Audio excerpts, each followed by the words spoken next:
بسم اللہ الرحمن الرحیم۔ السلام علیکم ورحمۃ اللہ وبرکاتہ۔ صحیح بخاری شریف حدیث نمبر 94۔ حضرت سیدنا انس بن مالک رضی اللہ تعالی عنہ سے روایت ہے کہ بے شک پیارے نبی پاک صلی اللہ تعالی علیہ وسلم جب سلام کرتے تو 3 بار سلام کرتے، اور جب بات کرتے تو کسی اہم بات کو 3 بار دہراتے۔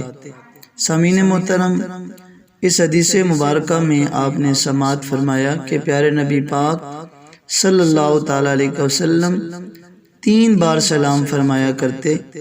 اس حدیث مبارکہ کی مزید وضاحت اس سے اگلی ہی حدیث مبارکہ میں ہوتی ہے، جس میں یہ بات موجود ہے کہ جب آپ صلی اللہ تعالی علیہ وسلم کسی قوم کے پاس جاتے اور انہیں سلام کرتے تو 3 بار سلام فرمایا کرتے تھے۔ اسی طرح پیارے نبی پاک صلی اللہ تعالی علیہ وسلم کسی اہم بات کو 3 مرتبہ دہرایا کرتے تاکہ سامعین کو وہ بات صحیح معنوں میں سمجھ آ جائے۔ تو کسی کو اپنی بات مکمل طور پر سمجھانے کے لیے اس بات کو دہرانا یہ پیارے نبی پاک صلی اللہ تعالی علیہ وسلم کی مبارک سنت ہے۔ اللہ رب العزت کی پاک بارگاہ میں دعا ہے کہ مالک ہمیں پیارے نبی پاک صلی اللہ تعالی علیہ وسلم کی تمام مبارک سنتوں پر عمل کرنے کی توفیق عطا فرمائے۔ آمین ثم آمین۔